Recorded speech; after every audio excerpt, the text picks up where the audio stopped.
नमस्कार, संतोष की रिपोर्ट में आप सबों का स्वागत है।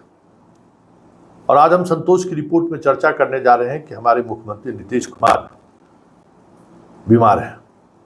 उनका मेदांता में इलाज चल रहा है और अर्थोपेडिक्स प्रॉब्लम, उनको हाथ में कुछ प्रॉब्लम हुआ, उस वजह से उन्हें भर्ती कराया गया था। स्वाभाविक तौर पर अगर पूरे प्रचार अभियान के दौरान देखें, उस दौरान भी मानसिक तौर पर वो कभी स्वस्थ नहीं दिखे।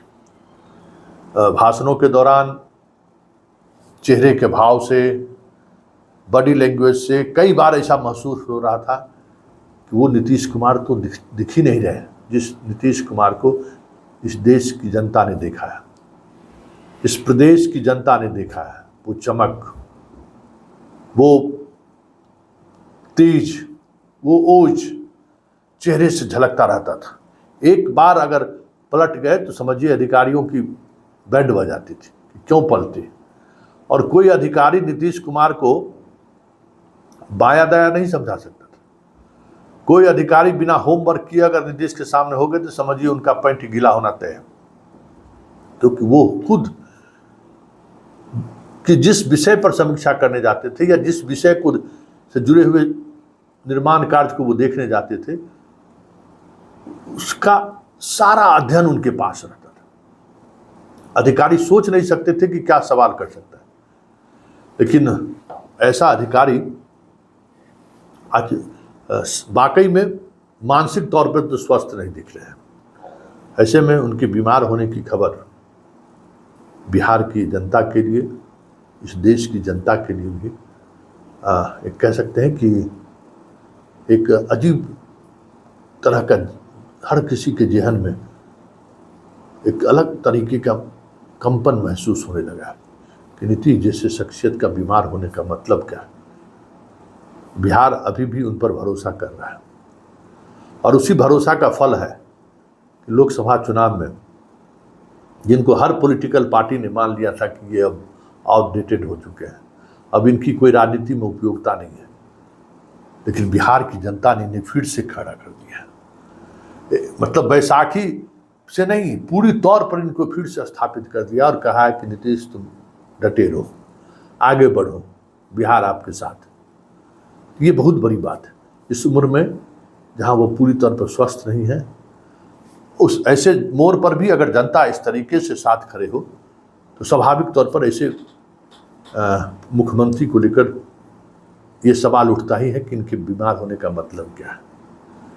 क्योंकि बीमार होने का मतलब सिर्फ खबर नहीं है, क्योंकि हाल के दिनों में जो घटना घटी है या फिर जो इनकी जो कार्यशैली रही है, इनके नाराजगी व्यक्त करने का जो तरीका रहा है, वो तरीका कमोबेश परिस्थिति के अनुसार कभी कभी ऐसा दिखता रहा है। राजगीर चला जाना, बीमार होना, ये सब सिम्टम है जब ये किसी से नाराज होते हैं या नाराजगी व्यक्त करना रहता है। याद होगा चंद्रबाबू नायडू के शपथ ग्रहण समारोह में चार्टर्ड प्लेन आने के बावजूद भी ये नहीं गए। उड़ीसा इनको जाना था, पूरी कोशिश हुई, लेकिन ये उड़ीसा नहीं गए। और उसी समय से ये खबर आ रही है कि मंत्रिमंडल में जिस तरीके से जगह दी गई, जितना भरोसा इन्होंने नरेंद्र मोदी पर किया था, आंख मूंद कर भरोसा किया था, सार्वजनिक मंच से इन्होंने कहा था हमें कुछ नहीं चाहिए, हम आपके साथ हैं, उम्मीद करते हैं आप मेरी भावनाओं का ख्याल रखिएगा। लेकिन जिस तरीके से मंत्रिमंडल का गठन हुआ, मंत्रालय दी गई, कहते हैं कि नीतीश आहत, और आहत हैं तो चंद्रबाबू नायडू और उड़ीसा शपथ ग्रहण में शामिल नहीं, सारा एनडीए के नेता वहाँ मौजूद थे, तो उन्होंने संकेत दे दिया और आज वो बीमार पड़ गए। और 19 तारीख को प्रधानमंत्री नालंदा आ रहे हैं, उनके गृह जिला में आ रहे हैं, और कई ऐसे मौके आए हैं जब उन्हें कार्यक्रम में शामिल नहीं होना रहता है या फिर कुछ चीज़ें चलती रहती हैं तो ये फिर मौन धारण कर लेते हैं।